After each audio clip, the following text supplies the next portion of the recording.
Good morning, afternoon, and evening, ladies and gentlemen, and welcome to my Week 9 preview. I know, it's already Week 9 of CFL action, and this will be an interesting one. My apologies for the late post again.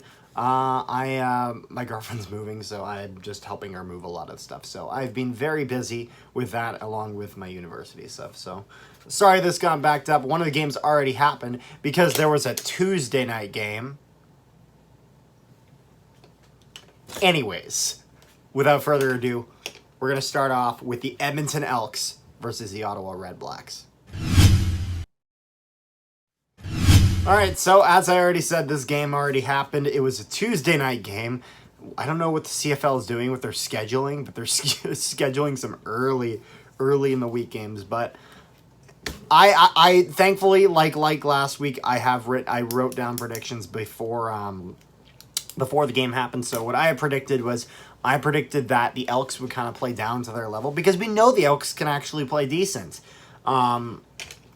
As they showed up pretty decent in their game against Winnipeg. Now, that also was Winnipeg making Edmonton look decent, but there's no reason that they couldn't have ran over the Redblacks.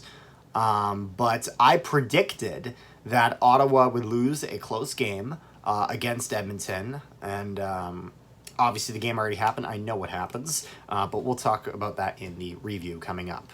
But anyways, into our next game, which is Winnipeg versus BC. This game is going to be close. I'm a little bit concerned about this game, kind of like the same way I was concerned against Saskatchewan, because I think BC is a legitimate threat to our monolith that we have created. I think that BC and Saskatchewan by far are the two teams that would put up the biggest challenge against Winnipeg, especially with former Bomber Lucky Whitehead being fantastic for the BC Lions. Him and Burnham have been doing some great stuff. Mike Riley's back in his jam, and the sync between him and Whitehead, as I've been talking about for the past 2 weeks, is unmatched. So a few little questions I have, though, is BC punt game. I have to ask it.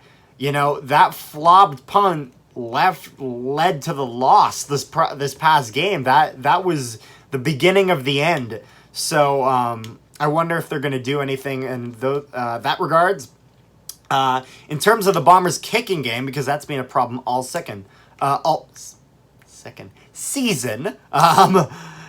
We used Mortada last game. He played his first game. He had a not great first game. I think that Legio is a bit better than he is. However, Legio was missing converts that this guy wasn't missing. So apparently Mortada has been spending the entire break week practicing field goals, which is good. And I really hope, because at the end of the day, I don't care who it is kicking, as long as they do good. That's all I care about. There are rumors of the Bombers possibly trading for the Redblacks kicker. If we have to, I think if we have to, we should. I think we give this guy another shot. But as we get into these later weeks, we really need to look into the possibility of a trade, even if it means giving up draft picks, because this is our year. Like, when you have a team that's this good, you have to be willing to cash in to really go on a cup run and get that Grey Cup back here, because I would love to have a second one in 2 years. Riley's going to be scary. He's looked really good, and I'm concerned. But I'm really hoping that the Bombers' defense shows up, because we're going to need them to. I think Winnipeg will win this game. I think it's going to be very close, though.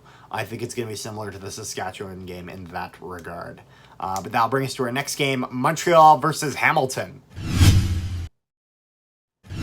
Alrighty, this will be interesting because the last time these guys played, which is earlier this season, week 4, Hamilton won 27-10, but we've seen a lot of changes for the Hamilton Tiger Cats and a few changes for the Montreal Alouettes. Not much in terms of roster changes for Montreal, more in just, I don't want to say behavioral changes.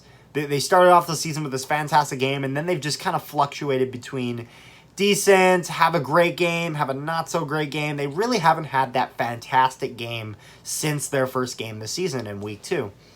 I hope that I want to see a great game. I think Montreal is going to come into this game with a vengeance. I think that Vernon Adams Jr. is going to be even more aggressive than he was in this past game. I think that Hamilton is going to be overall solid. I don't... Now, the only thing is that Hamilton's special teams, I'm curious about that, because when they played Calgary, both teams had some of the sloppiest special teams I've seen in a long time. So I'm not sure how this will go.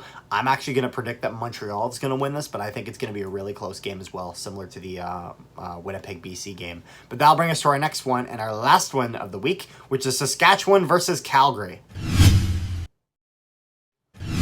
Alrighty, so Saskatchewan with a nail-biting win that they had over BC. If you haven't watched the highlight reel of that game, it's unreal. So I'm wondering if they're going to be able to carry that momentum into this game. And like I was saying about the Montreal-Hamilton game, Calgary's going to need some better special teams. Or at least they need to figure it out, because last game was, as I just stated, some of the worst special teams I've seen in a long time for both teams. It was sloppy. It was just bad. And as we know, Saskatchewan is good at taking advantage of that, as we saw at the very end of the game of Saskatchewan versus BC, 2 seconds left on the clock, they kick off, force a fumble, and get themselves a touchdown on the very same play. Bo Levi Mitchell looks good. Will he look great? I don't know. Like in my last video, I mentioned that Riley, Fajardo, and Caleros look like the 3 best QBs in the league. Could Bo Levi Mitchell get himself back into that picture? I have no idea. We'll have to see. But I think that Saskatchewan's going to win this game by 20-something to... I think Calgary will have a score between 10 and 20. So I think that's how it's going to go.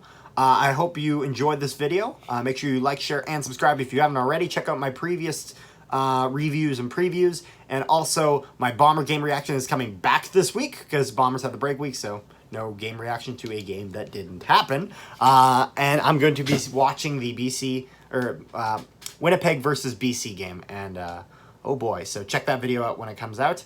I want to thank you who got my Banjo Bowl video to 1,000 views. Awesome, absolutely loved it. I was not expecting that. Thank you. So I want to say thank you again. But anyways, I think that will be all, and I'll see you guys next time.